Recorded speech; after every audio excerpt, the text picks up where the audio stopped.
Good afternoon, everybody. We are Team 6, and we're here to talk to you about Bloomberg Radio's current markets. Here's our lineup for today, a few key areas we're going to touch on throughout our presentation. So let's start with the market analysis. Now, if we look to our left, we see that New York and Boston is considered a top metro area in the country. On top of that, if we look to our right, they're in the top 10th percentile of the radio metro areas. In these areas, over 25 million people live. And in those 25 million people, a huge part are ideal Bloomberg Radio listeners. So what's Bloomberg Radio telling us? They're the world leader in business news. Now, who needs this business news? The Power Elite. Power Elite as a whole group, make up a large portion of these 25 million. They're from the ages of 24 to 64. So now what's that? They're all in different stages of their career. And on top of that, they all have over 2/3 possess at least one vehicle, meaning they have access to listen to Bloomberg Radio on their commutes to work. Jim?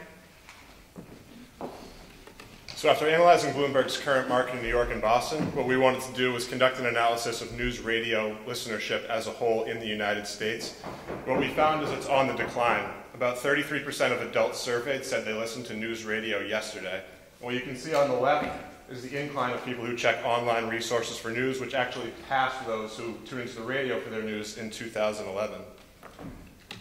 Also, what we see is the amount of adults moving towards online radio listening. The percentages continue to increase. You can see a couple of dips in around 2005, 2004, but overall the trend is upward. It's increased about 27% from 2002 to 2012. And now Brian's going to talk to you about competition.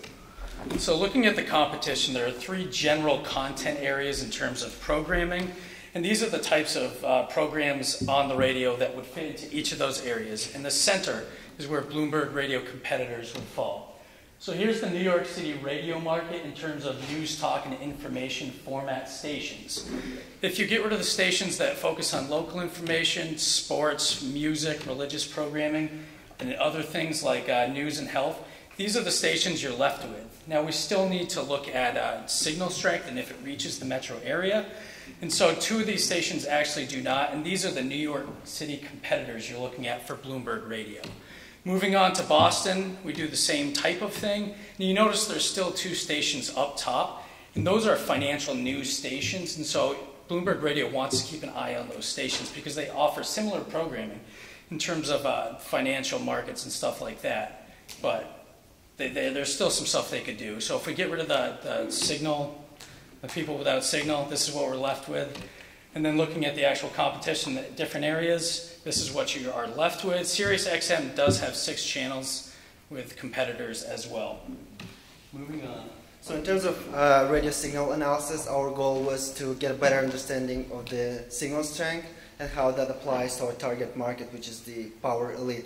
So if you look at the map, you see the red line shows that there's very good signal in the downtown area as well as the nearest suburbs, and as we move further the signal gets weaker. So to make sense out of this, we decided to compare this to our target market concentration map. So if we look at this, we can see that where our market is highly concentrated, we get a really good signal. As we move, as our signal gets weaker, so does the concentration of our target market. Following the same logic, we move to New York and we observe the same pattern. So I'll pass it to Megan. All right. For commuting time analysis, Arbitron gave us some basic statistics for Boston and New York commute times. Boston came in about 29 minutes and New York about 35 minutes. Now we wanted to focus on the Power Elite, so we went back to the demographics now and averaged the Power Elite, and it came out to about 80% commuted in their car alone to work. So we wanted to include that in our heat map. So we extended that to include the affluent areas of both Boston and New York, and that upped the commute time from the average that was given by Arbitron by 20 minutes for each market. This concludes that the affluent Power Elite that Bloomberg is targeting is actually in the car more than the average person.